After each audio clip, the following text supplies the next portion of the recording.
Um, let's talk a little bit about the issue regarding schools.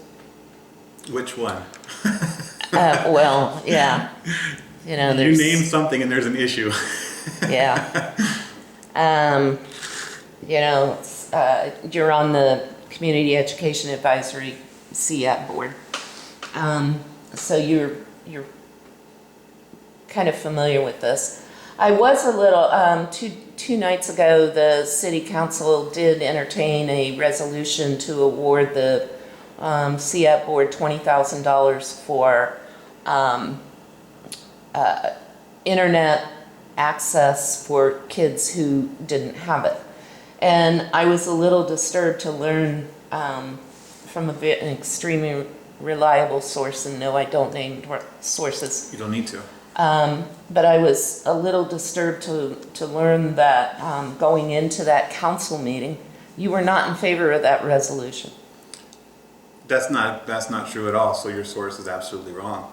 I was for we had just gotten a $10,000 donation that I was able to talk with Deep Roots about, and they were willing to give it up.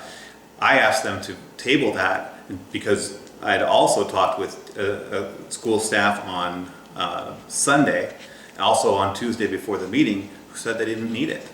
So why would we? I definitely want the money going to the schools, but I asked to table it until after the CEAP meeting when they knew how many people actually needed it. You know what that number is? 0. Ask the principals, look at the minutes from last night's CEAP meeting. I listened to it. Yeah, they I don't. watched it. Yeah, that's it. So the reason to table it or to rewrite the bill a little bit to whereas they're using the Deep Roots money first is because you're using private funds versus public funds. Now those public funds they want to use, they gave us other grant proposals that they'd rather use that on, and this is coming from the administrators.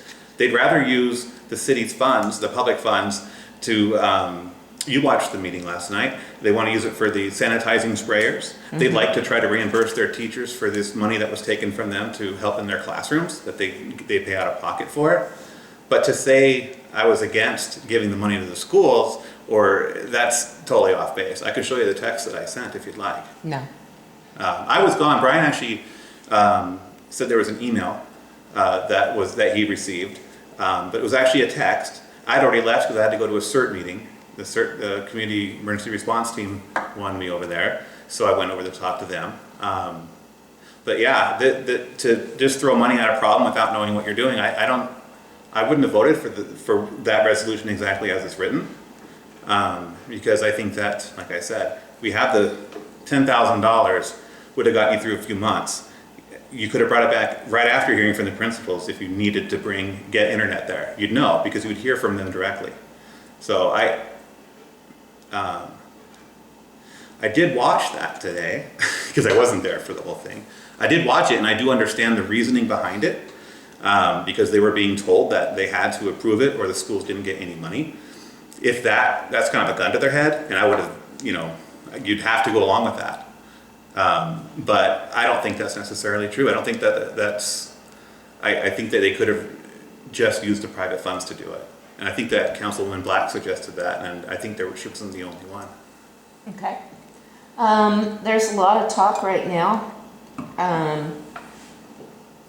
about creating an independent school district in Mesquite, and there's not a lot of particulars on whether that would include the Mawapa Valley schools or anything like that. So that I'm not concerned about that. But what are your thoughts about creating an independent school district? And I realize that with the bureaucratic industry of education that the city council may or may not have any kind of oversight or anything about that, but it is quite an issue that affects the community, and that the city council could potentially have quite a influence on one way or another. Sure. Yeah, because they can submit the BDR request, of course, which I think we missed the date on that. BDR is Bill Draft Resolution Yes. for the upcoming legislative sessions. That's for our readers Yes. to know. So back in 2016, when we first started this reorganization thing, and they had the first, it happened to be the first time that we were going to be getting some of the marijuana funds from Deep Roots. I was calling the council members then to say, hey, why don't we use this money to see what it would look like if we were to actually start our own school district, if we could break away. First of all, is it legal? Secondly, what has to be done? And thirdly, what do the books look like? If we could break away, are we going to be financially stable enough? Is it an improvement over what we have right now? It would be an improvement when it comes to making local decisions, but funding-wise is super important. If you have one teacher with 40 kids, now are we going to end up with one teacher for every 50 kids if we break away? Those are important issues, but it wasn't. It didn't seem there wasn't any appetite for it then. Now, I mean I certainly am not a fan of being in Clark County School District, and I've been pretty outspoken about that. But whether it really depends on how the bill's written, what sort of property we'd actually get. Do we have I mean, if they're just looking to, and this is what I've heard, is they're just looking to have the option to use it for leverage. Sure, fine, let's have the option to use it for leverage. But if they know we're doing that too, what leverage is that? They own the buildings, they own the buses. The teachers are all vested with them. I know they go through PERS, which is a state thing, but their seniority-wise, they're all, they have their seniority based on their time at CCSD. There's a lot of details, a lot of moving parts.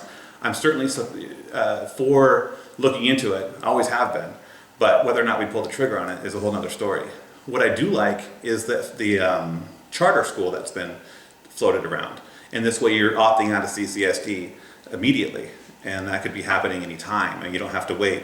I don't believe it'd be a one-year process like I've been hearing to get out of CCSD. I mean, it would take at least a legislative session. It might even have to go on the ballot. Who knows? Charter school, on the other hand, you're immediately getting your students out of CCSD and getting them into a different school where you have more of a direct impact of the decisions being made. The other thing is that with the bill draft resolution and in conjunction with anything that we're pushing to the legislature, and I've been saying this for a while too, is they're looking at changing the funding formula for the students. Right now we're funded like we're in Las Vegas. We need to be funded more like we're in Tonopah or Ely or any other rural school district. So rural school. So if Mesquite was funded as a rural school, we would be having more money in the classroom, so you'd have smaller class sizes. And that's something that's a lot more feasible. It doesn't have to go through this huge convoluted thing of unknowns to do it. And it could be happening next school year. If anybody is ever interested, I guess once kids do go back to school, you go into a 4th grade class or a 5th grade class, and the teacher is on a microphone with speakers trying to control the children, and then hopefully try to teach them, which they do good at, considering the circumstances. But if you're ever in that environment, you'd know what I'm talking about. I mean, not you personally, but anybody watching, they know what I'm talking about. It is a zoo when you have more than 20 kids in a class. And even then, it depends on the kids. So having more funding in the classroom, first and foremost, as soon as possible, that's what I'm for. It's a zoo if there's 2 around me. Depends on the kids. That was my caveat. So would you be supportive, and again, I understand the city council, this would not be a decision by the city council, although it could be. Mm-hmm. Would you be supportive of a tax increase to support an independent school? On the citizens and residents of Mesquite?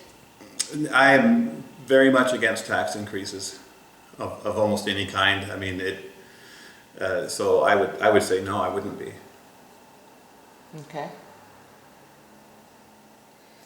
Okay, we're gonna keep that thought because we're gonna use that to segue right into the next one. Uh-oh.